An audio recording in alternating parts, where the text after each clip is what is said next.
Alhamdulillahi Rabbil Alameen. Wa ashhadu an la ilaha illallah waliyya salihin. Wa ashhadu anna Muhammadan abduhu wa rasuluh khatam al-anbiya'i wal mursaleen. Allahumma salli wa sallam ala abdika wa rasulika Muhammad wa ala alihi wa ashabihi ajma'in. Wa ba'd. فيا عباد الله أوصيكم ونفسي بالتقوى الله عز وجل والسمع والطاعة. ويقول الحق سبحانه يا أيها الذين آمنوا اتقوا الله حق تقاته ولا تموتن إلا وأنتم مسلمون. All praises are due to Allah, Lord of the worlds, and surely Allah is the friend and protector of the righteous.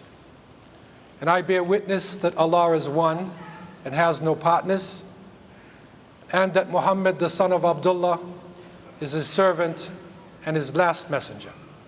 May Allah always, constantly send peace and blessings to Muhammad, to his family, his companions, all those who call to his way, all those who establish his sunnah to the day of judgment. As to what follows, I begin by reminding myself and you of the importance of the consciousness of God, taqwa Allah Azza wa Jal. The importance of surrounding ourselves with an understanding of the Creator, that Allah knows, Allah is with us with His knowledge. There is nothing we can do, there is no place that we can be that Allah Azza wa Jal does not know. Allah subhanahu wa ta'ala has revealed the last book, the Quran, the final testament to humanity. He revealed it in the Arabic language in a way that could be completely understood by his companions, by the Prophet's companions, and a way that could be completely understood by people who were aware and spent the time with the book to the day of judgment. Allah revealed in His glorious book, O you who believe, fear Allah, have the consciousness of Allah in the way He should be feared, and do not die except in a state of Islam. So Allah subhanahu wa ta'ala in this oft-repeated verse has cautioned us of the importance of having that submission, having that fear and hope of the Creator in the proper way. It is not the fear of a wild animal. It is not the hope in the lottery. But it is a well-founded feeling and submission to the Creator based on what we see around us, what we understand, and what Allah has put into our hearts.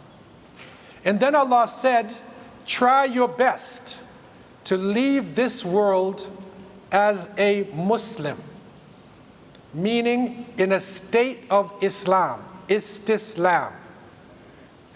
And a Muslim is one who surrenders himself or herself to the will of the Creator. A Muslim is one who submits to the will of Allah.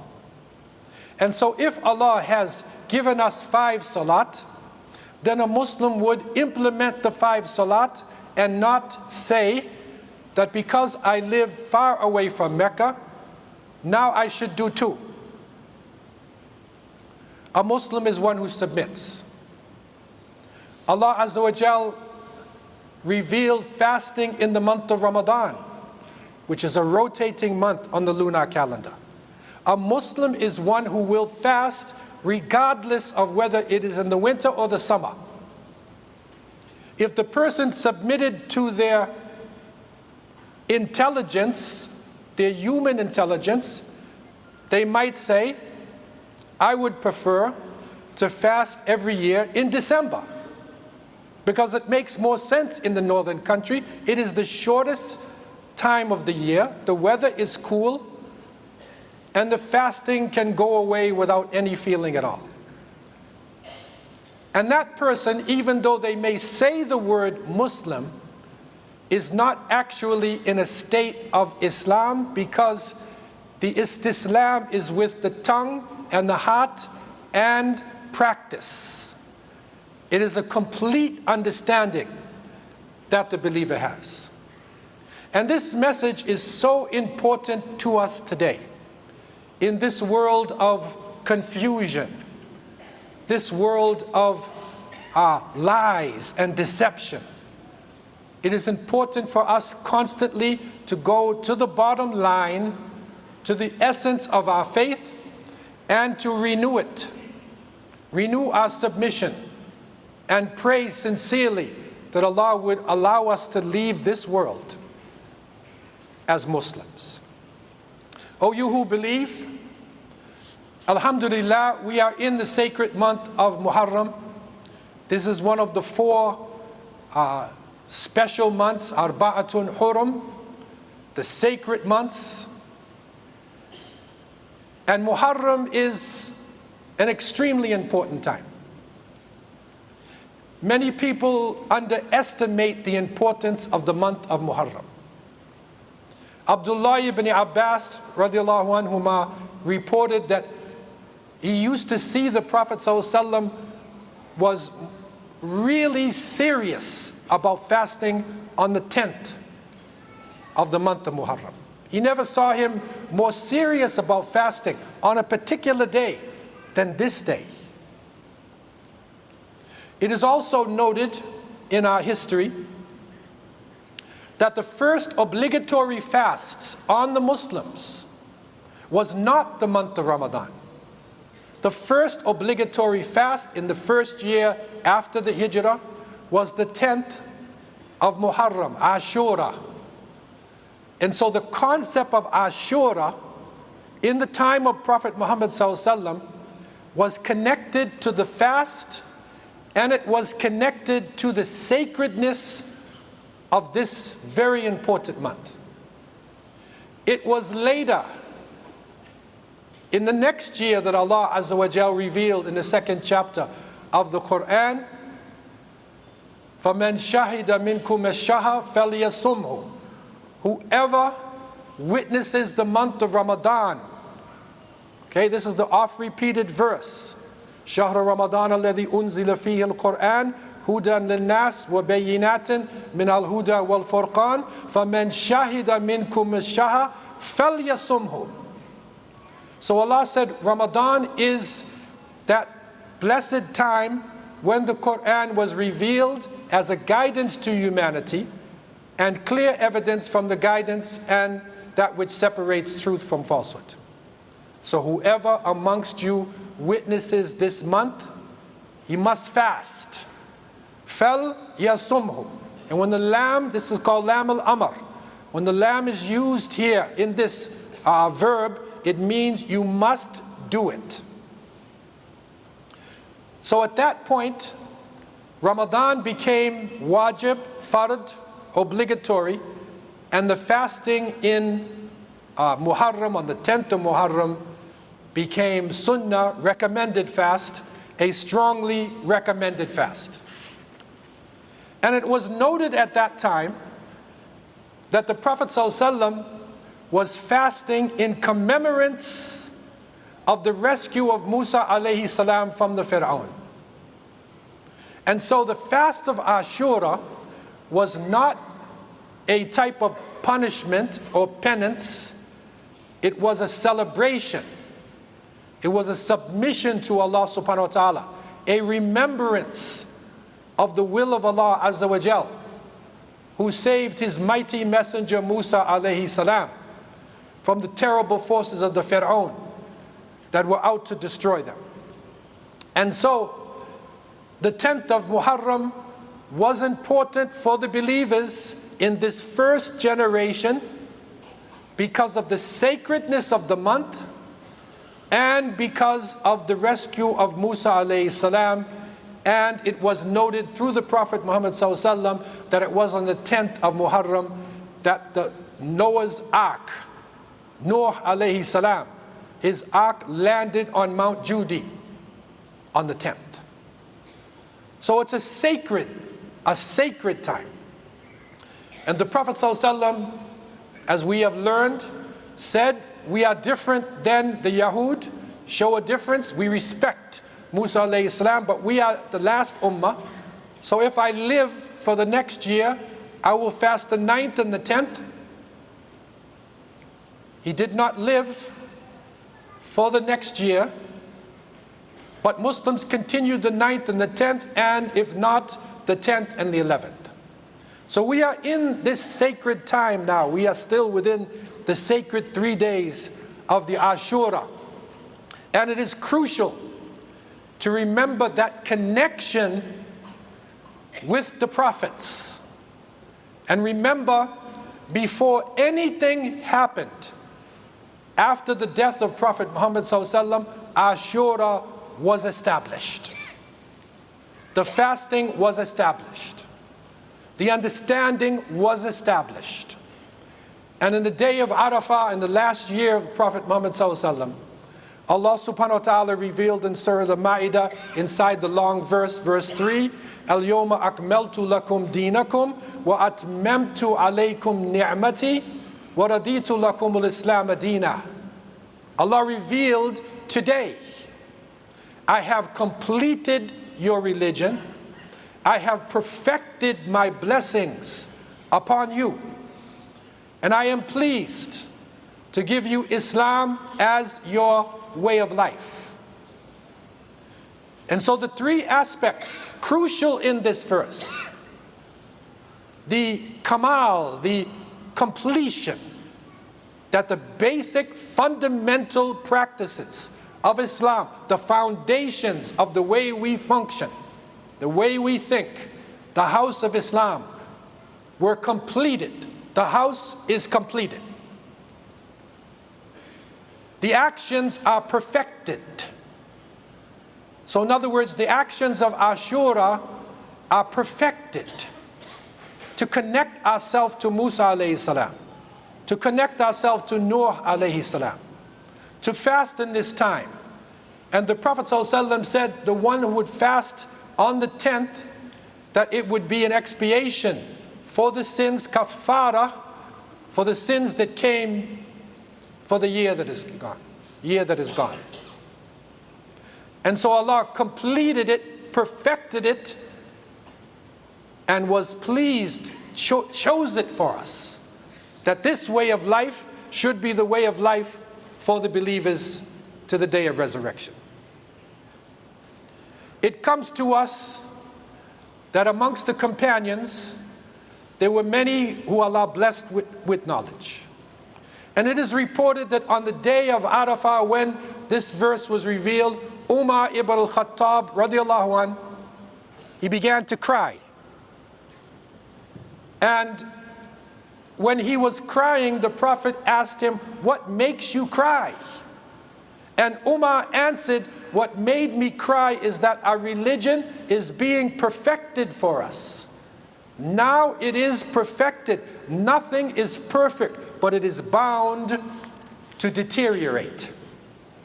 So Umar said, perfection, when you reach the perfection, there is nothing left but naqs, to now start going down, to deteriorate. But the perfection is there at that time. And the Prophet ﷺ said, "Sadaqta. You have said the truth, O Umar radiallahu anh." And so the completion of the religion. What is the completion of this way of life? The completion is that a beautiful lifestyle has been developed for us that we could use from the time of birth all the way to the time of death. A lifestyle that gives us answers for the problems we are facing when we are in sadness and when we are in joy. A lifestyle that gives us not only religious concepts of the hereafter, but also business concepts, interpersonal relationships, how to run a family, how to run a society, a complete way of life. And that completed religion is connected to the great prophets. And this is important because you will see all the way through the life of Prophet Muhammad ﷺ, he is constantly referring to the messengers and the prophets. It is said that when the Prophet ﷺ had left Mecca with the persecution of the Quraysh, he went up to Taif. He was stoned by the Banu Taqif. And when he was rescuing himself and leaving the area of Taif, and he ended up in a garden of the Rabi'a family, and a servant man came to him named Addas and gave him some water, gave him grapes. The Prophet ﷺ cleaned himself, said Bismillah, in the name of Allah, and he ate. And Addas said in words, "Why do you say that? What is this that you say? You are talking about one God." Then the Prophet ﷺ said, "Who are you? Where are you from?" And he said, "I am Addas, and I am from Nineveh. I am from Iraq." The Prophet ﷺ said, "That is the place of my brother Yunus ibn Metta, alayhi salam." So immediately the Prophet thinks about the Prophet Yunus, the Prophet Jonah. See the connection? So he's constantly connected to the prophets. And Allah subhanahu wa ta'ala, when the Prophet was in his difficulty, told him, "Wasbir kama sabara ulul azam min ar-rusul." Allah told him, have patience like the most resolute of the prophets. And amongst them is Nuh alayhi salam, Najiyullah, the confidant of Allah who Allah saved. Was Ibrahim alayhi salam, Khalilullah. He is the friend of Allah who Allah subhanahu wa ta'ala saved from the fire. Amongst them is Musa alayhi salam, Kalimullah, the one who spoke to Allah subhanahu wa ta'ala, and Allah saved him. Amongst them is Isa alayhi salam, Kalimatullah. He is the word of Allah breathed into the Virgin Maryam. And so the ulul azam min ar-rusul, the connection with the prophets. This beautiful house of Islam, which is completed, is also connected to the generation of the Prophet ﷺ. Because it is during his life that the Quran was revealed. Over the 23-year period, Islam was completed. And the Prophet ﷺ was reported to have said, "Khayrun nas qarni, thumma alladhina yalunahum, thumma alladhina yalunahum." The best of people are in my generation. Then the one that follows them, and then the one that follows them. And so the best generation lived in that time. And so, if Muslims throughout history were to submit completely to Allah subhanahu wa ta'ala, to submit to the fact that Allah has said the religion is complete, then the basis of our religious traditions would be from the prophets down to the Prophet Muhammad ﷺ, with this beautiful generation, and then it stops. And from there, we implement Islam. We don't change it, but we have to practice it at different times, in different environments. But the religion, as Allah said, is complete. The practices are completed. The way the Muslims related to each other, how they interacted, it was completed. If we follow this as a nation, and it's not too late, there would be no place for deviations. There would be no place for sectarianism. One type of Muslim against another type of Muslim. Because we are all following the way of Allah subhanahu wa ta'ala, completed by the last Prophet Muhammad alayhi afdal salatu wa taslim. How could we then after the Prophet, peace be upon him, spoke about the best generation, how could we curse the companions? The Prophet ﷺ is reported to have said, "La tasubbu ashabi." Do not curse my companions. And one riwayah he said, because if you were to give Mount Uhud in gold, you will never give what they gave. Do not curse my companions. And so we recognize the weaknesses of human beings. We recognize the weaknesses even of the companions of Prophet Muhammad ﷺ because they were human beings. But the religion is complete. And that is the beauty of Islam. It can continue on until the day of judgment. It can be practiced in the desert, in the jungle, in the mountains, in the snow. Because the principles are there, ready to be implemented by anybody in any part of the world. How could we, after the religion has become complete, take our teachers, our saints, our imams, and put them above the prophets? How could we do this? How could we look at the first generation in a negative way? That is submission. Submission is we accept the will of Allah Azza wa Jal. In that completion, and never forget these principles, the Prophet ﷺ said, "La dara wa la dirar." He said, do not harm anybody and do not harm yourself. How then could we, in the name of Islam, destroy our own bodies, flagellate our bodies? Suicide bombing. How could we be committing suicide in the name of Islam? The religion is complete. It is clear to us and clear to all those who will come afterwards. And so let us take this month of Muharram as a time to re-pledge ourselves to the book of Allah Azza wa Jal. To pledge that we would read it, we would think about it, and we would implement it. Al-yawma akmaltu lakum dinakum wa atmamtu alaykum ni'mati wa raditu lakum al-islam dina. Today I have completed my religion for you. I have perfected it. I have chosen for you al-Islam. Let us also reconnect to the sunnah of Prophet Muhammad ﷺ. If he was concerned with Muharram, doing righteous deeds and fasting, we should be concerned. Let us also try our best to unite with other Muslims. Try to look at people with what is the same and not what is different.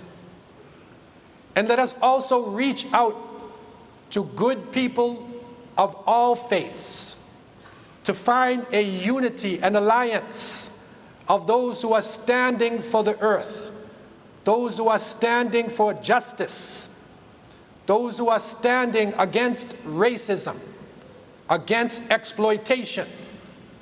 Let us reconnect with the people of this planet who are standing for what is right. Let us show respect for all of the companions of Prophet Muhammad ﷺ. Radiyallahu anhum wa radu an. As Allah said, Allah is pleased with them. They are pleased with him. And let us stand and repair ourselves. First, look at ourselves. Repair ourselves. Try to repair the things that are around you, in your family, in your society, in the world. Islah. This ummah is in need of repair at this critical time. But it will be strange. You will feel strange repairing relationship, even with somebody who shows you negativity. But you try to repair. You will feel strange trying to repair a society, even though it may say things against you. But I give you glad tidings for the strangers. To feel strange in this time is a great honor and privilege. Prophet Muhammad ﷺ was reported to have said, Innal Islama bada'a ghariban wa sayaudu ghariba fatuba lil ghuraba. The Prophet said Islam began strange and it will return to being strange. So glad tidings to the strangers. They asked him, O Messenger of Allah, who are the strange ones? And he said, Alladhina yuslihuna inda fasad an-nas. They are the ones who repair things when the people have become corrupted. Sadaqa Rasulullah alayhi salatu wasalam. We have come in a time of corruption. May Allah make us of the ghuraba. May Allah make our children of the ghuraba who will stand for the sunnah and stand for an alliance with all that is good and righteous. أقول قولي هذا وأستغفر الله لي ولكم ولسائر المسلمين من كل ذنب استغفروا إنه هو غفور رحيم.